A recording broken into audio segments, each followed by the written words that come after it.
Founders of Apple, Steve Jobs, quoted in his biography, Steve Jobs, Walter Isaacson, "I had just come back from the Apple farm. It sounded fun, spirited, not intimidating."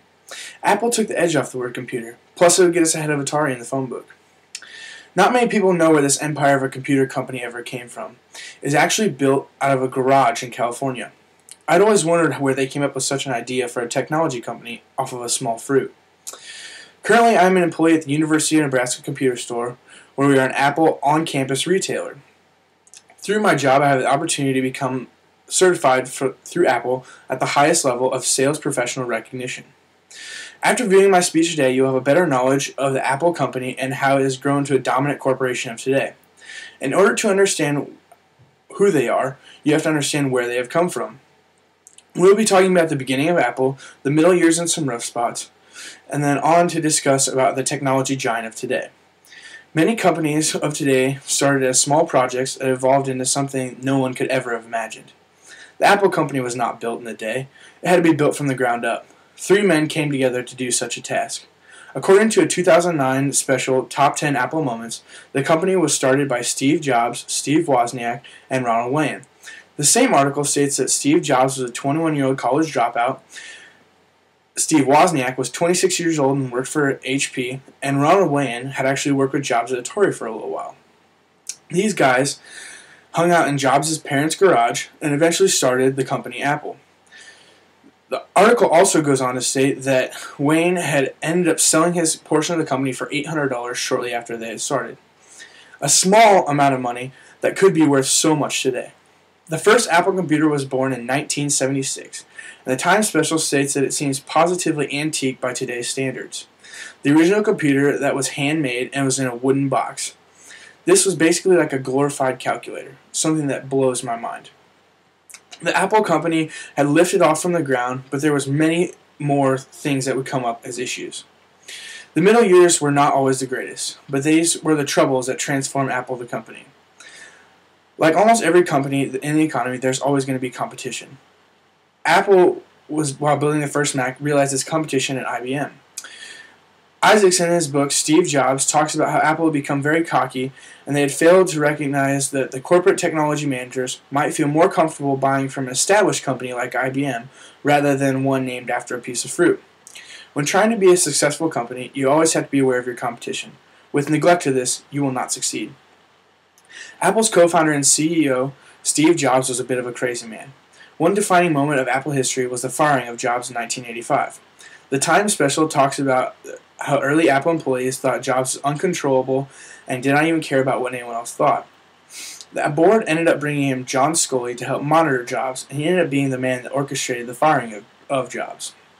This was a huge moment to let go of the co-founder of your company, but a necessary reality check for Apple. After Jobs was fired in 1985, he went off and created his own company called Pixar. By 1997, Apple needed a lot of help because they had fallen far. According to a 2009 Wired magazine article, Steve Jobs, the perfect CEO, Steve Levy, Steve Jobs returned to Apple in 1997. It was as an interim CEO, and he was only there to fix the problems. It goes on to say that Apple was like a girlfriend, falling on hard times. Jobs was there to make Apple shine again, then leave. Obviously, this didn't happen because he stayed on as CEO for quite some time. You might remember the Apple computer that came in 5 different colors. This was Steve Jobs' way of bringing back Apple and making the computer fun again. This was the start of the rebuild of Apple. Those fun, colorful computers that changed the game led Apple down the path of technology giant. This fruit logo that we have all come to know is still going through lots of innovation and lots of changes. Through things like mobile products, attractive operating systems, and the unfortunate death of CEO Steve Jobs. Apple has innovated their way to the top of the technology industry and is a pretty well-known product line of mobile devices. Everyone knows or has owned a product called the iDevices, such as the iPod, iPhone, or even the iPad. These devices have changed the markets that they're in, or even started the markets that they're in. Since the first debut of the iPod in 2001, there have been over 170 million sold worldwide, according to the Times Special. This is a remarkable number no one could ever have imagined. This little device that brought music to our pockets changed the music industry forever. On top of the iPod, the article goes on to mention the iPhone entering the market in 2007. The iPhone was named Time's Invention of the Year and sold 1.4 million in the first 4 months. Another landmark of present-day Apple was the release of Mac OS X operating system, which was what Apple users have come to know and have made competitors jealous. Time also states that with Mac OS X released in 2001, this was the new age of computer programming. Jobs was quoted as saying, "It's so beautiful, I just wanted to lick it."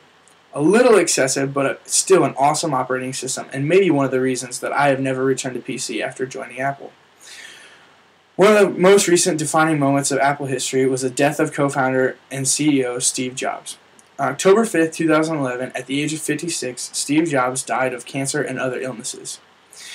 This was the death of a strong entrepreneur that was a true test for Apple for the future. Apple has come a long way, and they show no signs of stopping yet. Now you know a little bit about the basic history of Apple and how it has become to the company of today. The Apple company was started out of Steve Jobs' parents' garage by Steve Jobs himself, Steve Wozniak, and Ronald Wayne. They have grown leaps and bounds from then and have gone through many rough spots to become where they are today.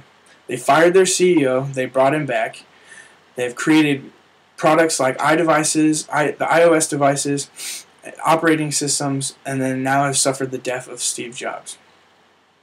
The company has been transformed into the technology leader of the 21st century. Hopefully now you have a little sight into what the world of Apple is like. I believe Apple will keep changing the world one pocket at a time.